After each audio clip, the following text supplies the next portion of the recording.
you don't realize how precious the times, because we don't know how long we're going to be here.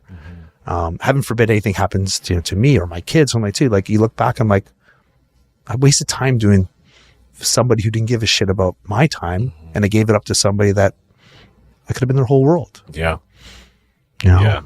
And even as young people, right, you get those phone calls from your parents saying, oh, I'm busy, da, da, da, da, but you don't know how key those moments are. Even if it's like a 10-minute call, that could be your last call. That could be, you never know what happens to them on the other side. So, and I still remember my last phone call with my dad. still remember, eh? And it was a great phone call.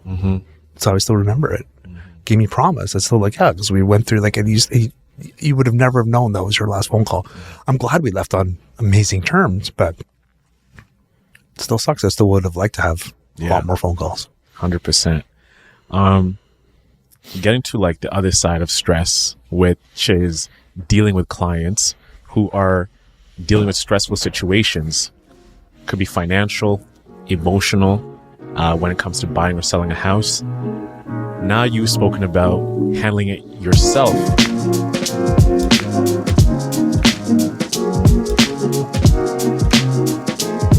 Yes. Welcome back, everybody. This is the DC Talks podcast. I'm your co-host, Agent 00 Onosinde.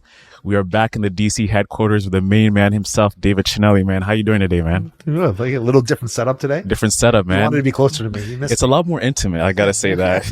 You just want to look at my eyes a little bit more. I get it. Look at your eyes, man. See that, salt and pepper beard, man. You can never go wrong with that. Hey, man. I'm old. Yeah, exactly, man. Not a young buck like you, Oh, man. I'm enjoying these young buck years, man, as I get older. Thank you. But, what's been on my mind lately is, and I look at your role as an agent, what you do. There's a lot that you process each and every single day, managing clients, managing employees.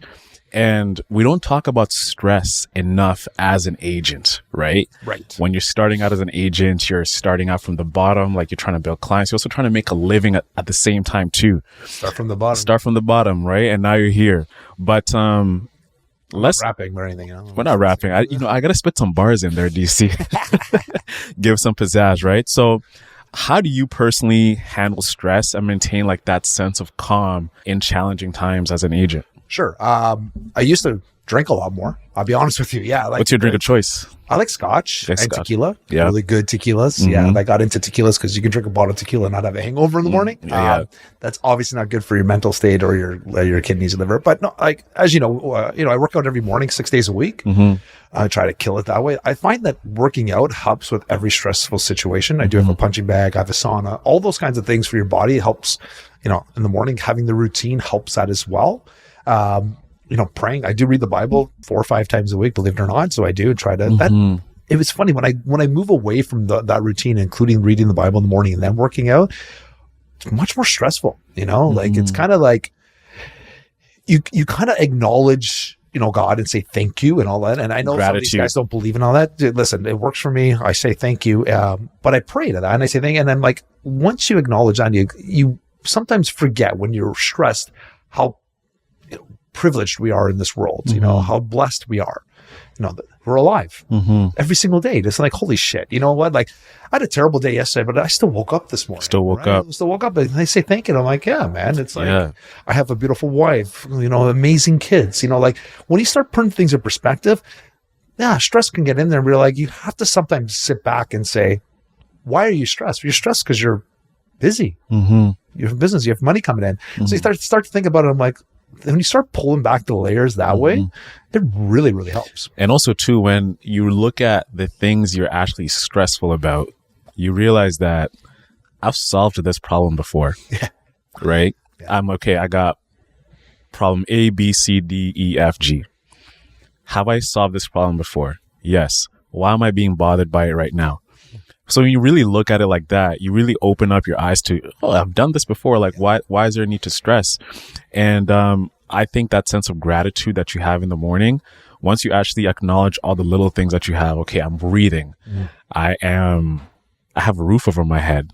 There's a lot of people out there who don't have those basic necessities and you overlook them and you get stressed. Well, one of the biggest things I would say is, besides that routine helps too, is having a loving partner, like somebody who understands, because, my wife is, an entrepreneur too. And there's times where we get stressed at different times, and it's really good having a partner who's not stressed, kind of brings you down. Like you can talk about ideas, and like they know, like when you're freaking out, right? It's just, and then you come home, you're like, and they're just kind of calm, and they don't give you all their problems. And then sometimes switches. Like, so sometimes she comes in, I look at her, and you can tell she's stressed. I'm like, you want a glass of wine? You want to hang out? What do you want? What do you need to do? Like, you don't add to the stress, right? Which is great. We have some people who just like to add to the stress, and they're constantly fighting. So that's not good either. So I think besides the routine, all that too, the most important decision you'll ever have in your whole life is the partner you choose to live the rest of your life. And it has to coincide with your belief system and how you run every single day. If you run on adrenaline and you need to be constantly push and fight with them, that's the person you're going to have, right? But somebody like myself, there's certain times I'm stressed where she's not stressed, and then vice versa. We balance each other out, and that works for us. And that's why I think we're both successful, because we're always stressed. And it doesn't matter if you've been through it. Sometimes it's like, okay, I'm in this situation now, but it's like, when you look back 5 years ago, we're like, okay, the problem I had was I only had one of these things. Now I got 5 of them, right? So it's like 5 things going on. And once you get past it, it's like, oh, okay, that wasn't as bad. Yeah. So when those 5 problems come up again, okay, it's fine. But it's when it gets to 7, like 7 problems at the same time. So it kind of just builds on it. Your bandwidth grows with your problems. Exactly. Yeah. As your business grows, your problems grow. Yeah. And as a business owner, as a realtor, how do you compartmentalize all these different aspects of your life, right? So there's a client side of things, and then there's a personal side of things. Yeah. And one of the key things that you just mentioned is as you grow individually and as a business owner, you have to learn how to do this.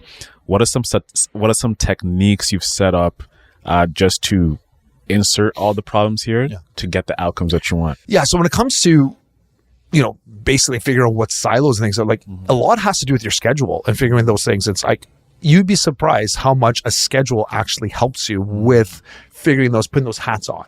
So I remember I went away to Aruba. We used to go away for Aruba, and the family once a year with my sister-in-laws would all get together, and like there was like 12 of us, we go. And I leave my business with a couple of friends of mine that are local. And I remember I came back to Osaka, and like 2 people took over my business, and they're like, how the hell do you do this? I'm like, you're one person. Like, and it was in February. Februaries aren't really busy. And I'm like, guys, that was slow for me. And I did like 2 deals while I was away, or 3. They were just showing the properties. I'm like, you weren't even working on the offers. And like, how do you do it? I'm like, time management. Yeah. So there's a time. So we talked about the schedule in the morning when you wake up. Well, you also have to know when you have to prospect looking for business. Then you also have to know when to put time into the business, and then schedule when you need to talk with your assistant, in the mornings. Knowing having the assistant helps a ton, because there is also times that they come and they say, you need to do this, this, and this. So you set it up in silos and like in time frames. That helps. And you schedule everything. Like even my wife, we talk about this, we joke about this, but we have a shared calendar. So she has to put when she's working and then where we're going out. It's like, in the past, so I keep a lot up in my head because I can remember a lot of things, but so she can see your calendar. So she can. That's right. It's okay. Dave's got a meeting here. Yeah. So if you're doing like it's cut down on a ton of fights and the stress, because we're like, and because sometimes I'm like, oh, the hell, you didn't tell me we had a dinner. She's like, did you check your calendar? And I'm like, fuck. A lot of people. No, I did not. I did not. One time, when I was dating my ex, I sent her a calendar invite. Calendar invites are very formal. So I'm like, babe, I'm going to have to send you a calendar. You didn't schedule in sex, did you? Because that's a little weird. Will Smith and Jada, I think. Yeah, but that's not a good couple to talk about. Let's be honest. Those guys, don't even fucking talk about those two. All right. But that's an example that everybody knows about. Does she schedule in all of her boyfriends too in there too? Does he know when they're coming? I think she did. Does she schedule in what type of sex they're having as well? I wouldn't surprise me, those two. Don't even start. Sometimes they have like the vanilla side of it. I feel bad. I feel bad for Will Smith. But anyway, that's my opinion. Do you think he's still Fresh Prince, or is he like a dud prince now? Yeah, I think he's a dumb prince. I don't know. Dud, not dumb. I think he's dumb for allowing that to happen. So, he's no longer fresh. Yeah, but going back to what I was saying, right?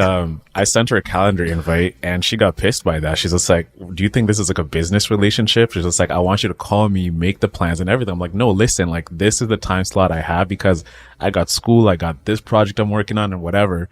Do you feel like it takes away from the romance, especially in a relationship, when you actually do? Hell no. How come?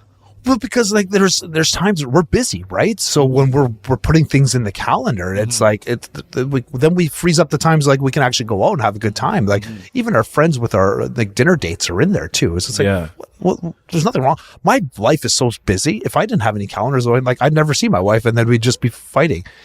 Again, this goes back to having the partner that you're supposed to be with, that's on the same page with you. Yeah. I wasn't on page, to be honest, with like, in the calendar. I'm just like, what the hell? How come everything's in there, right? And let's be honest, I'm still not most diligent when it comes to that. But you need it. I think if you're as busy as we are, we don't have a 9 to 5. And a lot of my business is after hours too. Like we go for drinks, we meet clients. I'm doing parties. Always. You're always on. Yeah. As a realtor, like, you don't mean to be but I love my business. Yes. I absolutely love being a realtor. I love telling people I was a realtor, and Natalie laughs at me and she's like, it's like the first couple of words out of your mouth. And I'm like, well, yeah, they might buy a house from me. I might know somebody who's going to buy a house. It's like, I don't care if it's a, $500,000, $200,000 freaking condo you're selling me or a $7 million home. I want that deal. So if I don't tell you I'm a realtor, then you're not going to know I'm a realtor. So that also helps too, because it's like, there's no talk about stress. It's like, I am who I am. So I no longer put up fronts of who I am and then have to figure out, and I was never good at lying. So that's another thing. So I don't have to have any stress about like, okay, what did I tell this person? What you see is what you get, right? Is what you get. Yeah. You spoke about calendar, right? And how that's important. So you have everything mapped out as soon as you wake up, gym, take the kids to school, et cetera, et cetera. What happens? Thank God they walk now. They walk. They're grown girls now. But what happens when an activity surpasses the time you've allocated for that specific task? Because I find a lot of the stressful time periods, especially someone like you, is when you get hit with a certain request from someone or something comes in and then everything gets thrown off. So how do you work that? You punch a wall. So one of the biggest stressors we have as a realtors is, right. So, I'll meet with a client, a buyer. So buying, and the max amount of properties I like to show to a buyer in one single showing is, 8, maybe 9. The reason why that is, it's like, it's not the time consumption of that too, but you forget which properties you've seen. It gets a little too much. You get tired, lethargic. It's just anything, even 8 is a lot of properties. Now, when we do this, they're not all beside each other, right? So I've had to map them all out. What you do is you get all of the properties and you've allocated them all on. And so you have ready to go. I'm like, okay, we're meeting in 40 minutes. So it's like, or an hour. And then all of a sudden, and this happens all the time. And the buyer's like, we really don't want to see this one. Can we add this one in? And they're like, holy shit. So I have to go back to the drawing board and move everything around. But you don't say that to your client. Like of course they want to see that property. I'm like, let's see if we can make it work. And sometimes you can't because of that too. But just realize that's the nature of the business. There's no point of getting upset because you're trying to help your client, even though you set up this perfect situation. Exactly. Other times we're showing properties in which it's the times you didn't allocate enough time. And then sometimes you just have to eat it and call the other agent and say, hey, this is what's going on. But, there are times that it's just going to be late. I hate being late. It drives me nuts. So I don't know if there's any way you calm it down. It still kind of bothers me. So you just try to make it up and let the parties know if you're going to be late, this is what's happening. And here's the reason why. If you don't do that, if they know that you don't do that very often, then it's okay. Now I have a brother of mine, like my middle brother, we laugh. He's late all the time. So in order for us not to get stressed, if we have we had a Christmas time, we told them, we're eating at 12. In reality, we're eating at 1. 1 o'clock. Yeah. 1 o'clock. Yeah. So we weren't stressing out the rest of the family. He still showed up at 2. That's my brother. And they blame everybody else. It's funny. I hope he watches the podcast. He doesn't really watch podcasts, but I laugh and I'm like, dude, we tell you a different time every single time because we know you're late. What is being late to you, right? So let's say someone says the worst is what it is. It's like 7 o'clock, right? Yeah. Are you like the type of guy to show up 15, 20 minutes early? No. I like to show up early, maybe about 5 minutes or right on time. I like being that because to me, it's like, I didn't always prescribe to, if you show up on time, you're 15 minutes late. Like I'm busy. Like I've allocated this time for you. I used to have my uncle when I used to work. I used to help him with his electrical business. My brother and I used to, in the summer times, I wasn't an electrician, but I got all the shitty jobs like dig the ditches, rip out a panel, get your hands dirty. Well, my brother had the nice little prissy job. Anyway, and we'd show up. I think we started like at 8 a.m. and we'd show up at 8 a.m. He's like, you're late. We're like, but we're not. He goes, well, you got to come in, get dressed, have your coffee. You should show up 15 minutes late. I'm like, no, I don't like being too early. And this started from when I was playing hockey. As a goalie, I'd wait until I get dressed because I hated sitting in my equipment for long, because I would play like shit because they're sitting there. I'm like, now what do I do? Now what do I do? And just, I'd rather not do that. And that's kind of like, I like being on time, or just a couple minutes early is fine, or 5 minutes early is fine. 10, 15 minutes. I have so many things going on in my life, and I've scheduled it too, that I could be allocating that to somewhere else. So that stresses me. If I'm on 15 minutes early, I'm like, I have so many emails to take care of. I have people I have, business to take care of. That's time is money for me. So no, I don't prescribe to that. I fucking hate being late. It drives me insane. This also goes back to my hockey days, because my mother is late for everything.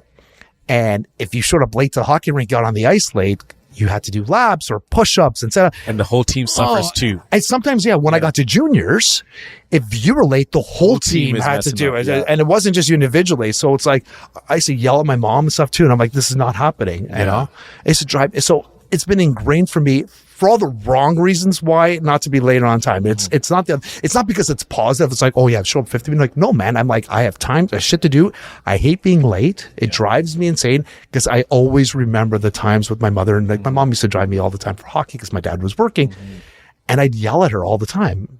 And she was notoriously, my brother, notoriously late for everything. DC, I can so relate to this, because my mom moves on like island time, right? So in Nairobi, right, she grew up in the coast, and in the coast, it's like an easy going way. It's just like, yeah, let's go, like easy flowing. It's like a natural way of life. Oh, I'd kill your mom. So it just drive me insane, when dude. we moved to Canada, right? It was like a whole different culture shock, right? When someone says be here at 10 a.m., they're expecting you at 10 a.m. We're like getting ready to leave the house at like 9:45, and it's like a 20-minute drive. They're like, oh, it'll be fine. I'm like, yo, mom, like, even as a young boy, I'm like, this is not how it works here. It's like maybe it's just like a cultural thing. I don't know what it is, but to my mom's family growing up, being late is seen as it's normal. If I tell you come for dinner, it's okay to come at 7:30 if dinner starts at 7, right? But I think culturally, like, especially in Canada, like what I've seen just coming here from a different country, is like time management for people is seen as like an insult if you show up late, because it shows like you don't respect my time, you don't respect your own time, and you're just setting up a bad precedence to begin with for that whole interaction you have with that person. Oh, 100%. Yeah, I agree with you. Like, there's dinner parties and things we go like, then there's, that's, I've seen people show up late for that, but, that's fine, but yeah, when it comes to work and stuff too, it's not a chance, man. Not a chance. Yeah. And that's also a problem with my industry. So I make sure I treat my industry like it's a job, like it's a 9 to 5. We have so many people in our business that don't. Even though you have all the autonomy in the world to be like, okay, I'm strict to my schedule. But you have to be, right? And that shows your professionalism. That shows like you stick to your timelines. Because most of the people I work with are in 9 to 5 jobs, and they're also regimented. So when you respect their time, I fucking hate when people don't respect other people's time. Why are you wasting my time? Why are you wasting my time? That's the one fucking resource that I can never get back, and you just wasted my fucking time. Who the hell do you think you are? That's how I feel. You talk about stressors? Don't waste my fucking time with anything you do. And people don't understand. And if you don't understand that, get the fuck out of my house, get the fuck out of my business, get the fuck out of my way. Respect me. And but I always have those people that waste your time. Guess what? They waste your time, but then when you goes to them, if you're not on time, like they're always like, oh, you were late. I'm like, oh, like 100 times you were late. Yeah. If you can tell, this is a very touchy spot for me, and it just drives me insane. Have you ever turned down business because someone they want to buy a house? You're like, you know what? You've wasted my time plenty of times for showings. I don't want to deal with you anymore. Are you comfortable? Yeah, I have. I cater differently to them because I know they're going to be late. I tell them the showing's at 10:15, let's say, for example. In reality, I've set up for 10:45. And then once they're with me, it's easy to travel with them. I used to pick them up. Like back in the day when it was, as a realtor, a lot of times we meet someplace, we go in one car. Now because of COVID and everything else, people just drive on their own. So it's a little harder to control. And I'm not a huge control freak, but there's certain things with my time I'd like to control. So if I've experienced that once or twice, I kind of give them shit about it and say, listen, we're kind of behind, because they know like, oh, we're behind. I'm like, yeah, and I have to cancel appointments. If I don't show up to an appointment, I can get I can get fined if I just don't show up. I have to cancel it. I have to explain. I have to call the brokerage or something. So it's not just you being late. It can affect my livelihood. I'm not having any part of that. Okay. There's just no way that's happening. So if it happens a couple of times and like, so, and I've tried it, if I try my trick, if that doesn't work, then yeah, we walk away. I'm like, you don't respect me, but my clients are amazing. Like there's always going to be extenuating circumstances. There's accidents. Sometimes I'm 5 minutes, like, just call me. Like, listen, I understand that happens. That happens. And it's fine. And like, but if you're constantly late, then but that doesn't happen with my clients. Like that's just not going to bode well with me. Yeah. From the sounds of it, it sounds like, someone has really messed up your time multiple times. That has got you. Can you tell? I mean, I think the whole. I'm not getting into specifics, but yes. But I mean, you don't have to give the details of the name or whatever. But what is it that one time that you felt so disrespected that it kind of left a mark on you that, you know what, moving forward, if you mess up my time, you're messing up my whole schedule. This is like a non-negotiable for me. I don't want to deal with you anymore. That has you feeling like this. Well, I'll give you a simple example. Like, as I'm a landlord. So what I've discovered is like, people set up a time for them to get their phone numbers, everything else. And you set up 4 or 5 appointments at one time. So in case a potential tenant doesn't show up, then you're okay. I used to drive like an hour away. Like it'd take me in traffic an hour to get to the pub, and I never used to do that.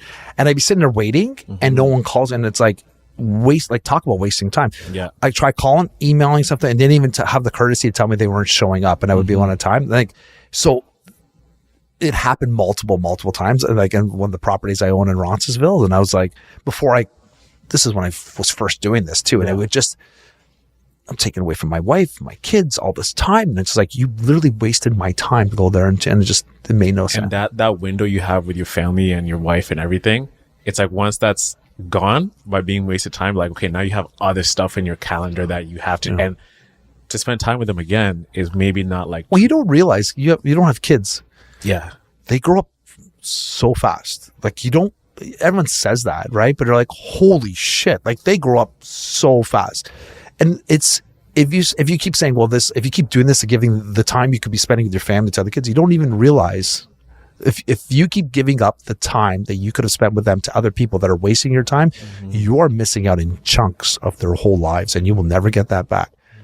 And even you look at pictures of them as kids, you're like, shit, I don't even remember them like that way. That hurts. Yeah. Like, if you don't care about your kids, then you shouldn't have kids. Like, this is how parents should feel. Like, I feel bad in the mornings when I don't even get to see them. You know what I mean? Like, it drives me nuts. I'm like, one of the reasons why I love being a realtor is I used to drive them to school every day.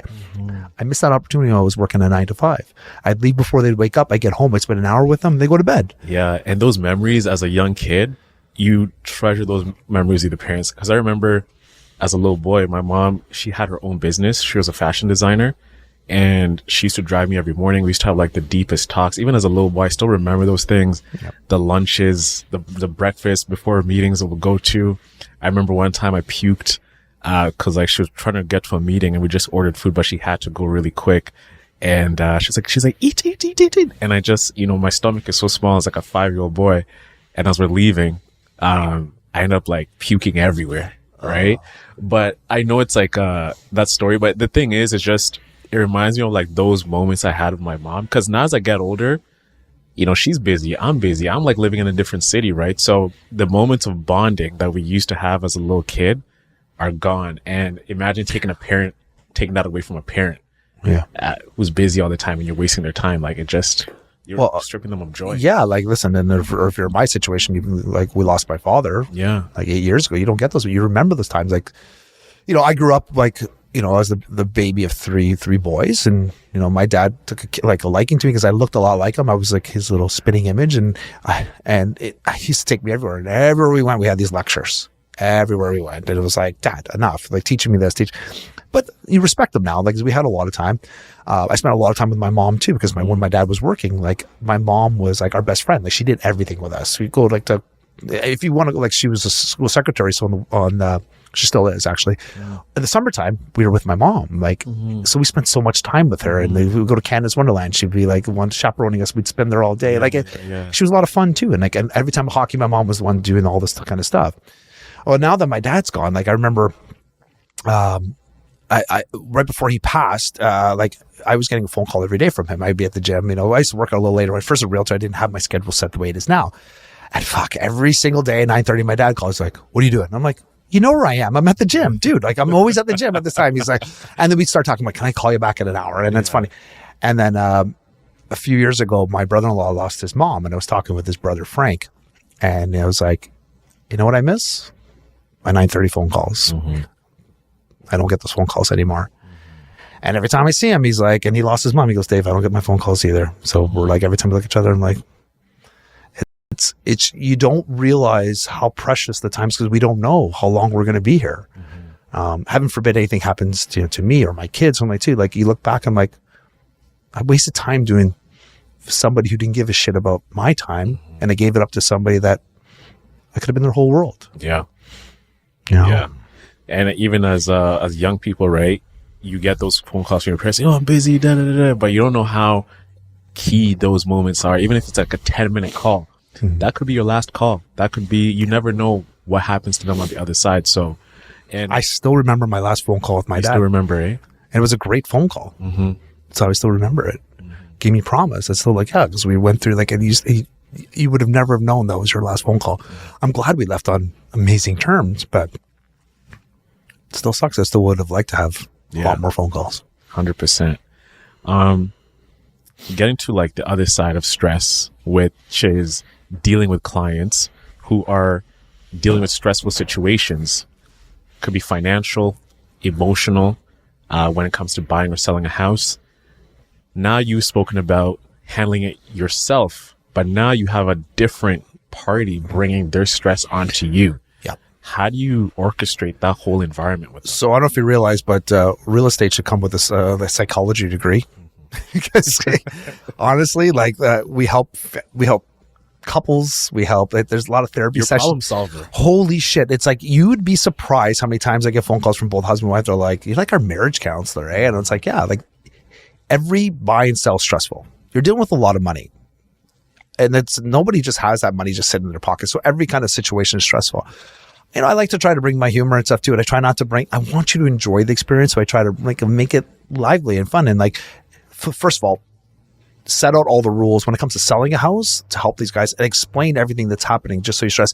And even after I explain things, they still ask questions stuff too. So it's a lot of the information I give my clients and to set that up, which really does help with the stressful situation.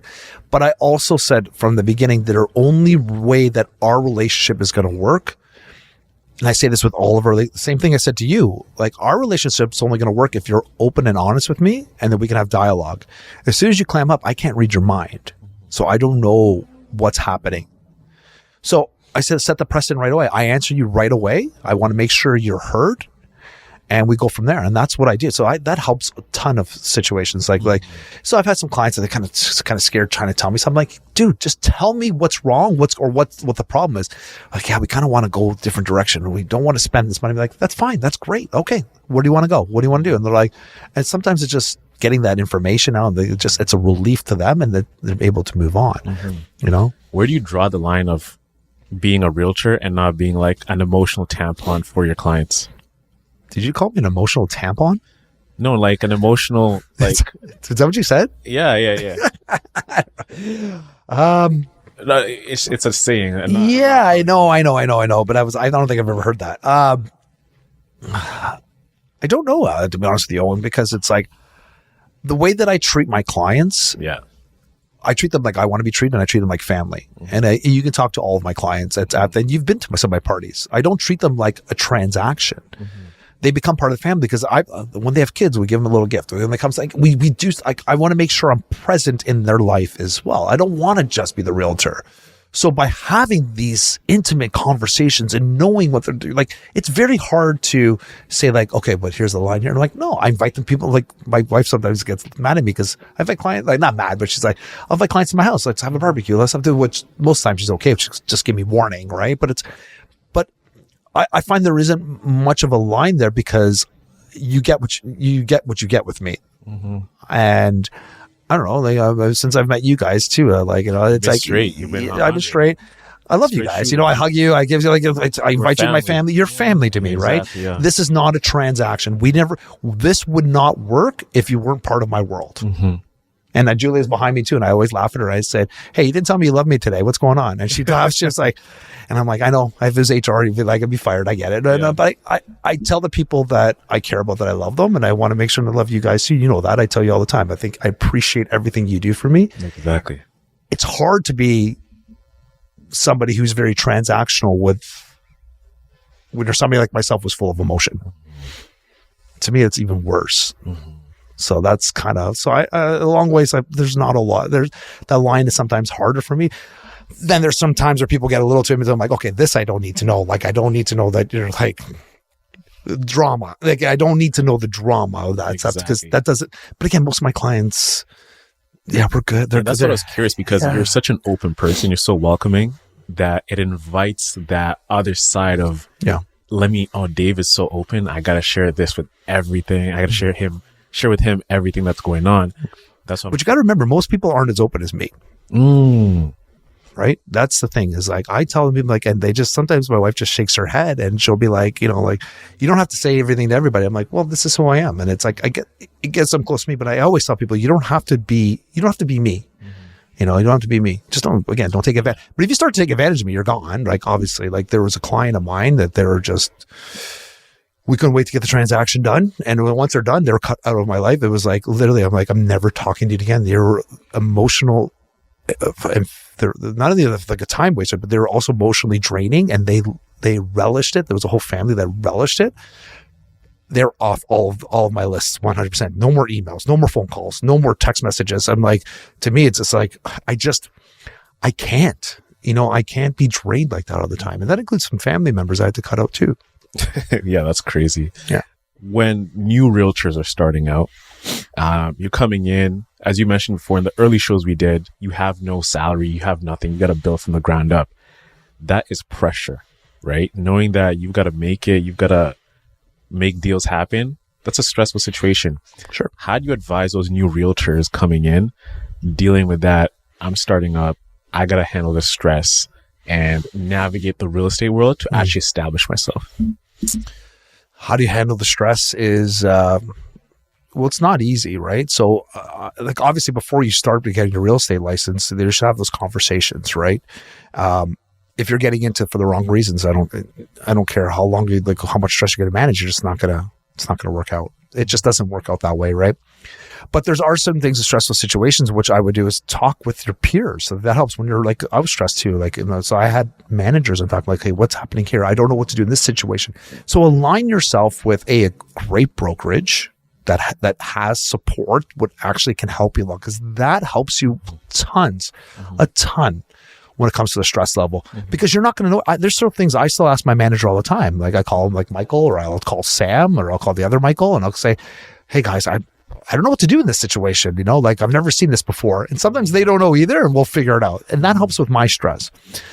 The second thing is, if you're starting out, have like a mentor that you can talk to if you don't have the manager there or somebody else too, or a team lead if you want to get with the team, because the problem with people coming into this scenario is that they feel like, I'm a realtor, I need to do everything on my own. No, that's not the case. You align yourself with a great set of people. If you need to financially, Sam Hewitt, she was here, she suggested, you have 6 months worth of money of revenue before, run out. Not everybody can do that. Maybe you go to a bank and get a line of credit as well too, but just be careful with that, because if it's unsecured line of credit, you're talking like 10, 11%, that could really hinder you. And, just making sure when you're making the money, you're paying that down and also putting it into your business. So I think those things, align yourself with a good brokerage, align yourself with, colleagues or somebody you could talk to in those kind of situations, and seeing if you have some financial support. You can always ask a family member as well, like, say, listen, can you give me like a friendly loan? Like if I'm like, I'll pay you back, and give them like a schedule of that.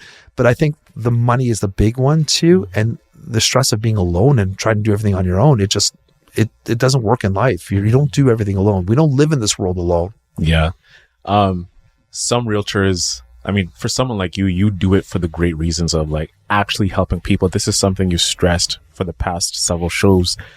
And there's some realtors who, yes, they do want to do that, but there's also like a financial incentive to actually become number one, become a top 2% producing agent. Hey, listen, I still want to be, of course, the best agent in the world. But I think the part of that the reason you're that is because you actually put that care into it, right? And not everyone is like you. Not everyone's like you, Dave, where they actually go above and beyond to make sure like their client is well served. Some people are very competitive. How do you advise those competitive agents who want to get... You do know I'm very competitive, right? Yes, I'm not taking away... No, I'm saying, so like, just before you ask that question too, and it's like, the reason why I've done well is like, sure, I want to help people, but I'm also very aggressive, very competitive, very competitive. I hate to lose. So, you know, like there was a couple of years ago where I was supposed to get this top award and 1% of the run, I lost out by like this much. It fucking... You're cheesed. Pissed me off, right? It was like, and it was like, you know, on the outside, I was like, oh, it's fine. But I was, you know, like I was told I had it all the way. And then and I got a manager call. She goes, you missed it by this much. I'm like, but you told me you already got the award. That was the other thing, it was a letdown. So I'm very, very competitive. So so you can be competitive in this business, very competitive in this business and still care. But the reason why both work, if you show that you care, it helps you get more business. And then you can be more competitive and spread that out, right? Because if you're an asshole and you only care about the bottom dollar and you have commission breath, I don't care how competitive you are, people are going to see right through you, especially in this business. And the only thing you can start doing is, you know, cutting your commission because you don't give a shit about anything else. You don't do anything special for it. You know, I don't care how competitive you are. You're not going to be successful. Yeah. So how do you have to care? You have to care. How do you manage that? How do you manage not meeting targets or having to meet targets? Like if you know... You meet your targets. But what if... You meet your targets. What if you can't meet your targets? Why can't you meet your target? I don't know. You tell me. So there are certain times where last year I felt like a little bit shy. Sorry, I just like joking. I'm like, but I always stress my targets. So it's hard to actually get them on purpose because it pushes you. If I hit a target, which is a low-lying fruit, who gives a shit? That's not a real target. Your target should almost be unattainable, but to the point that it should be kind of in reach. Within reach. So I was joking with you, that kind of sense of pushing you back. But it's like, yeah, my targets are pretty high. So if I hit them, like, holy shit, I actually hit them. Then I change them. Then I increase them. So it's a moving target. Now, if we went through like 2021, where our target was like I had to keep moving it up because it was just unreal. We reset for 2022 lower, and but it was just out of reach. And I pretty much got to it, but it was just one of those ones that was just out of reach. But I also had the brain issue and all that other shit too, which kind of affected me a little bit. But yeah, so I would say it's always a moving target. Like, listen, if you're always crushing your goals aren't high enough. That's not really competitive. That's just status quo. Like, who gives a shit about that? Yeah. And does the brokerage put pressure on agents to hit certain targets? Depending on which brokerage you're with, yeah.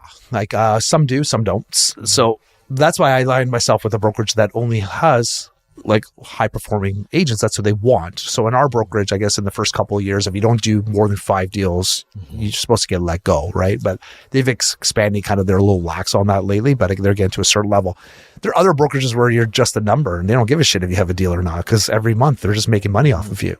Is that really what you want to be in? Like, so at least our brokerage, they're giving you the tools to help you. If you don't do this, like we have 2 or 3 lives every week in which they're pumping your business. We get like social media stuff. We get like they tell you how to talk to people, like what you should be doing. They give you the groundwork for you to succeed.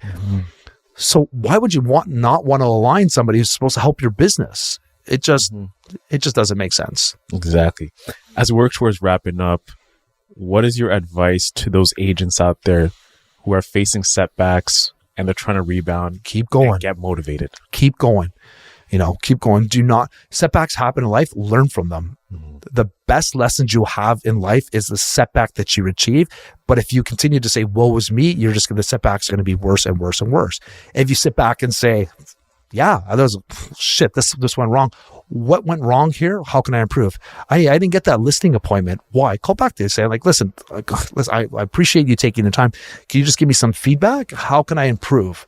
ask, be vulnerable in that kind of sense. Where did I go wrong? Ask the questions. Because if you don't, you're just going to get perpetual state of, this is wrong. Woe is me. It's all their fault. It's not me. It's not me. And then it doesn't matter whether you're in this industry or any other industry, you're not going to make it if you do that. And there's a lot of things. You're competing against 70,000 realtors in the Toronto real estate area, 90,000 in Ontario. It's a lot of competition. There's going to be a lot of setbacks. Just don't let it. If it happens, be upset for 5 minutes. But if you don't learn from it, you don't get that listing appointment, you don't get that buying opportunity, learn from it. Exactly. And one more time, I always tell my buyers, when we lose, sometimes now, bidding wars are back. It's huge. Like the other night, yesterday, I had one, there was 10 offers. 9 people didn't get the house that I was selling for. If I was the buying agent, all I would say to my clients, like, listen, they paid a certain price. It's like, this house wasn't for you. Guarantee the next one we put an offer in, or at least the next one's going to be better for you. And it always happens that way. So always encourage that to your clients, show them the bright side of things, and they'll respect you for that. 100%. Mind over matter. Always. Exactly. Well, everyone, thanks for tuning in. This has been episode 21 of the DC Talks podcast. We chatted about stress, every single thing that you need to know to manage it, and how to overcome certain setbacks. Hope you enjoyed that. Don't forget to like, share, and subscribe to this YouTube podcast on our YouTube channel, and also follow David Chinelli on Instagram and on TikTok, wherever you can see his profiles, and stay up to date. Don't be afraid to comment too. Some of those comments are hilarious. Exactly. Also comment. It really helps the algorithm and really helps the channel grow. And we want to keep producing these podcasts and all this information we want to share. We want to have a new audience join us every single week. So like, share, and subscribe. It really goes a long way. We'll be back next week for episode 22. And DC, any parting words? Don't waste my time. Exactly. All right, everyone. Have a great week. Peace out. Peace.